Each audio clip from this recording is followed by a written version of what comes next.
ఒక్క ఛాన్స్ ఇచ్చినందుకు అన్నపూర్ణగా వెలుగొందిన ఆంధ్రప్రదేశ్ను అధోగతి పాలు చేశారు జగన్ రెడ్డి. సంక్షేమ పథకాల పేరుతో ఒక చేత్తో 10 ఇస్తున్న సీఎం జగన్ అధిక ధరలు, పన్నుల బాధలతో మరో చేత్తో 100 లాక్కున్నారు అనే విమర్శలు మూటగట్టుకున్నారు. కేంద్రం సహా పలు రాష్ట్రాలు పన్నులు తగ్గిస్తే జగన్ సర్కారు మాత్రం 5 ఏళ్లుగా ఎడాపెడా బాధిస్తోంది. పొరుగు రాష్ట్రాలతో పోలిస్తే పెట్రోలు, డీజిల్ పై లీటరుకు సగటున 10 వరకు అదనంగా వసూలు చేస్తూ ఇంటింటికి తిరిగే చిరు వ్యాపారులు, అన్నం పెట్టే రైతుల ఆదాయానికి కత్తిరేస్తోంది. కొద్దిపాటి జీతంతో కుటుంబాన్ని పోషించుకునే చిరుద్యోగులు, కార్లు, ఆటోలు, లారీలు నడుపుతూ కుటుంబాలను నెట్టుకొచ్చే వారి జేబుల్ని కొల్లగొడుతోంది. గత తెలుగుదేశం పాలనలో పన్నుల రాబడితో పోలిస్తే వైసీపీ సర్కారులో రాబడి ఏకంగా 24,000 కోట్ల వరకు పెరగటమే ఇందుకు నిదర్శనంగా నిలుస్తోంది. పెట్రో అమ్మకాల్లో పెరుగుదల 2.77% మాత్రమే ఉండగా రాబడి మాత్రం 52% పైగా పెరిగింది. ఇది పేదల పక్షపాతినంటూ చెప్పే జగన్ పాలనలో దోపిడీ తీరుకు నిదర్శనంగా నిలుస్తోంది. చంద్రబాబు ప్రభుత్వ హయాంలో పెట్రో ఉత్పత్తులపై 5 ఏళ్లలో వచ్చిన రాబడితో పోలిస్తే జగన్ రెడ్డి వచ్చాక 52% అధికంగా 23,866 కోట్ల ఆదాయం వచ్చింది. ఆంధ్రప్రదేశ్లో అత్యధికంగా పన్ను వసూళ్లే ఇందుకు ప్రధాన కారణంగా చెప్పుకోవచ్చు. ఇంధన ధరల పెంపుకు అనుగుణంగా పన్ను రాబడి పెరగటము మరో కారణంగా ఉంది.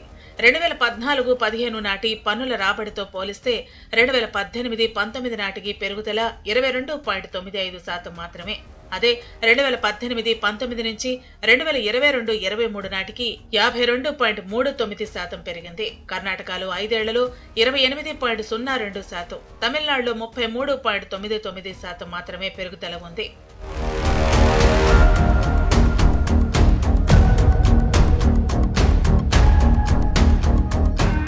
లీటర్ పెట్రోలు అమ్మకంపై కేంద్రానికి పన్నుల రూపంలో వచ్చే మొత్తం 20 రూపాయల లోపే. అదే పెట్రోల్పై రాష్ట్ర ప్రభుత్వం లీటరుకు 30 రూపాయల వరకు పిండుతోంది. వినియోగదారులు ఇబ్బంది పడతారనే ఉద్దేశంతో కేంద్ర ప్రభుత్వం గతంలో కాస్త వెనక్కు తగ్గి తమ పన్నుల వాటా లీటరుపై 33 రూపాయల నుంచి 20 రూపాయలకు తగ్గించింది. కానీ జగన్ రెడ్డి మాత్రం పైసా కూడా తగ్గించకుండా ఎందుకు తగ్గించారంటూ కేంద్రంపైనే అగ్గిమీద గుగ్గిలమయ్యారు. జగన్ సర్కారు బాధుడుకు బెదిరిపోతున్న బాధిత వర్గాలెన్నో. నిరుపేదల నుంచి పారిశ్రామిక వర్గాల వరకు అందరినీ పెట్రో మోత మోగిస్తోంది. ఇంటింటికి తిరిగి పండ్లు, కూరగాయలు, సరుకులు, సామాన్లు అమ్ముకునే చిరు వ్యాపారుల్ని పరిశీలిస్తే రోజుకు సగటున 4 లీటర్ల పెట్రోలు వినియోగిస్తూ ఉంటారు. దానిపై ఇతర రాష్ట్రాల్లోని ధరల కంటే రోజుకు 40 రూపాయలకు పైగా చెల్లిస్తున్నట్లే. సగటున 5 ఏళ్లలో సామాన్యుడి నుంచి 60,000 రూపాయల వరకు జగన్ రెడ్డి ప్రభుత్వం లాగేసుకుంటోంది.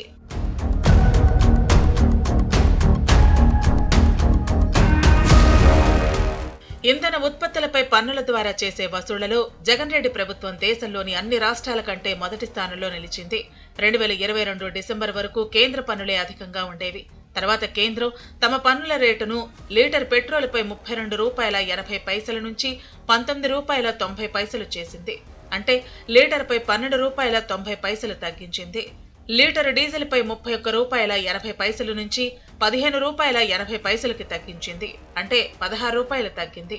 అయితే వైసీపీ ప్రభుత్వం మాత్రం అప్పుడు ఇప్పుడు అదే బాధను కొనసాగిస్తూనే సామాన్యుల నడ్డి విరుస్తోంది. కర్ణాటక, తమిళనాడు సహా దేశంలోని పలు రాష్ట్రాలు కూడా తమ పన్నుల్ని తగ్గించి వినియోగదారులకు ఊరటనిచ్చాయి. ఆంధ్రప్రదేశ్లో పైసా కూడా తగ్గించలేదు.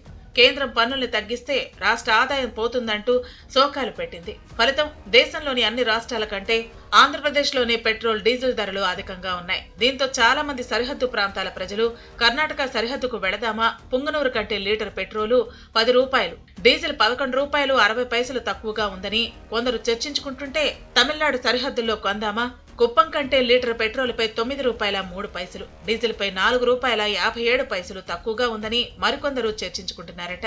అంతెందుకు, యానం వెడితే పక్కనే ఉన్న కాకినాడ జిల్లాలో కన్నా ధర తక్కువని పల్నాడులోని దాచేపల్లి కంటే సమీపంలోని తెలంగాణ రాష్ట్రంలోని చౌకగా పెట్రోలు, డీజిల్ వస్తాయన్న చర్చలు జోరందుకున్నాయి. ఆ రాష్ట్రాల్లోని బంకులకు వెళ్లి ఇంధనం కొనుగోలు చేస్తున్నారు. ట్రాక్టర్లు, లారీలు, ఇతర భారీ రవాణా వాహనాలైతే సరుకు ఎగుమతి, దిగుమతుల కోసం వెళ్లినప్పుడు ఫుల్ ట్యాంక్ చేయించుకుంటూ ఆంధ్ర రాష్ట్రానికి తిరిగొస్తున్నారు.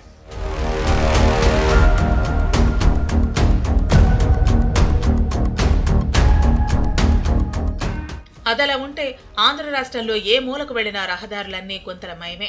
దీంతో వాహనాలు పాడవుతున్నాయి. మరమ్మతులకు వేలల్లో ఖర్చు పెట్టాల్సి వస్తోంది.